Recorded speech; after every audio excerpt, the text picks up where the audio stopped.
ಕರ್ನಾಟಕ ಸರ್ಕಾರ MSP ದರದಲ್ಲಿ ಜೋಳ ಖರೀದಿ ಮಾಡಲು ಪ್ರಾರಂಭ ಮಾಡಿತು. ಪ್ರಾರಂಭ ಮಾಡಿದಾಗಲಿಂದ ಇಲ್ಲಿವರೆಗೂ ನಮ್ಮನ್ನು ರೈತರನ್ನ ಯಾವ ರೀತಿ ಕಾಡಿಸ್ಬೇಕು ಅದೆಲ್ಲ ಕಾಡಿಸಿದೆ. ಇವತ್ತು ಹಿಂಗಾರು ಜೋಳ ಹೋಯಿತು. ಹಿಂಗಾರು ಜೋಳ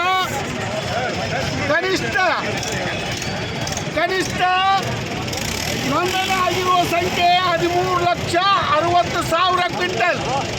ಇವತ್ತು 10 ಲಕ್ಷ ಕ್ವಿಂಟಲ್ಗೆ ರದ್ದು ಮಾಡಿದ್ದಾರೆ. ಇನ್ನೂ 3,60,000 ಕ್ವಿಂಟಲ್ ಖರೀದಿ ಮಾಡಬೇಕಾಗಿದೆ ಸರ್ಕಾರ. ಇದುವರೆಗೂ ಖರೀದಿ ಮಾಡ್ತಾ ಇಲ್ಲ. ಅದೇ ರೀತಿ ಜನವರಿಯಲ್ಲಿ ಖರೀದಿ ಮಾಡಬೇಕಾದಂಥ ಜೋಳ ಇವತ್ತು ಏಪ್ರಿಲಲ್ಲಿ ಖರೀದಿ ಮಾಡ್ತಾ ಇದ್ದಾರೆ. ಇದು ಹುಳ ಬರಲಾರ್ದೆ ಹೋಗುತ್ತೆ, ಜೋಳ ಕೆಡಲಾರ್ದೆ ಹೋಗುತ್ತೆ. ಮತ್ತು ಈ ಸರ್ಕಾರಕ್ಕೆ ಜ್ಞಾನ ಇಲ್ವಾ? ಈ ರೈತಪರ ಸರ್ಕಾರಗಳಿವು, ರೈತಪರ ಅಧಿಕಾರಿಗಳಿವು, ರೈತರನ್ನು ವಿಷ ಕೊಡುವಂಥ ವಿಷಜಂತುಗಳಿವು. ಅದಕ್ಕೆ ಇವತ್ತು ನಮಗೆ ಸೂಕ್ಷ್ಮದರ್ಶಕದಿಂದ ಇದು ಚೆಕ್ ಮಾಡಕತ್ತಿದ್ದಾರೆ ಜೋಳ ಸೂಕ್ಷ್ಮದರ್ಶಕದಿಂದ. ಅದೇ ಒಬ್ಬತ್ತ ನಮಗೆ ತೇವಾಂಶ ಚೆಕ್ ಮಾಡೋಕ್ಕೆ ಮಿಷನ್ ತಂದಿದ್ದ ಪುಣ್ಯಾತ್ಮ. ಜೋಳಕ್ಕೆ ತೇವಾಂಶ ಚೆಕ್ ಮಾಡೋಕ್ಕೆ ಸಾಧ್ಯ ಆಗುತ್ತಾ?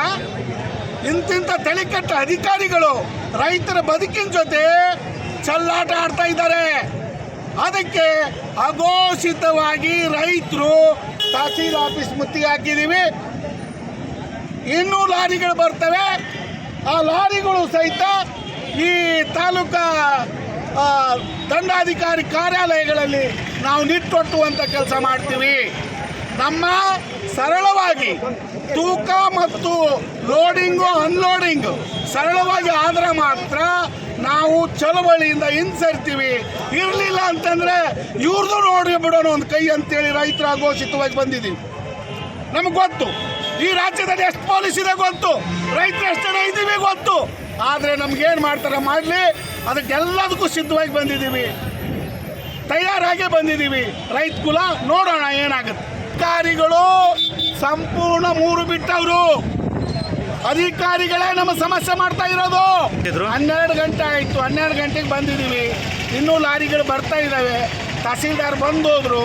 ತಹಸೀಲ್ದಾರ್ ಬರೀ ಆಶ್ವಾಸನೆ ಕೊಡುವಂಥವ್ರು ಆಗಿದ್ದಾರೆ. ಮಗ ಸುಮ್ಮನೆ ಚೋಬಡಿಯವರೇ ಇವ್ರೇನು ನಮ್ಮ ಕೆಲಸ ಮಾಡಿಲ್ಲ ಬಂದಾಗಿಲಿಂದ. ಮತ್ತು DC ಹೇಳ್ತಾ ಇದ್ದಾನೆ, ಅವನು ಏನು ಕೆಲಸ ಮಾಡಿಲ್ಲ. ಅದಕ್ಕೆ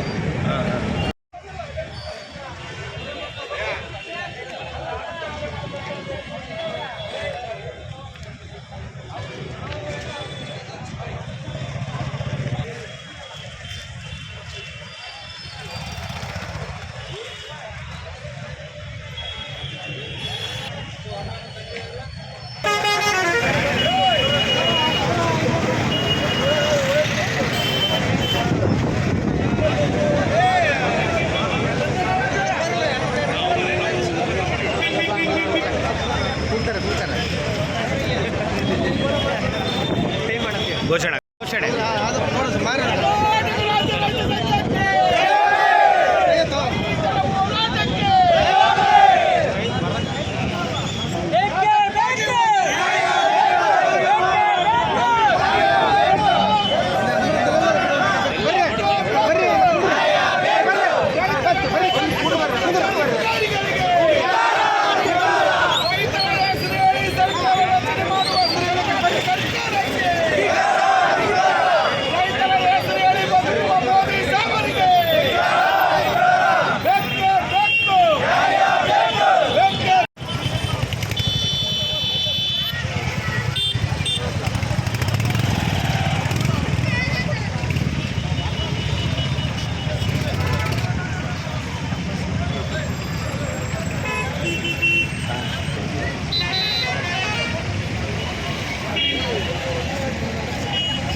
ಹುಡುಗು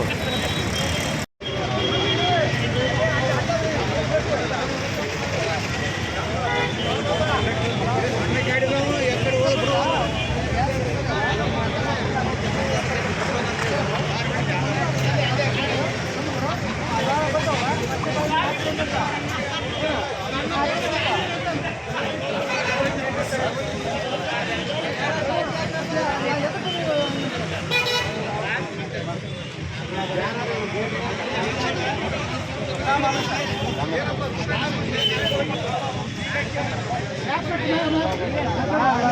ಲಾರಿ ಮುಂದೆ ಎಲ್ಲ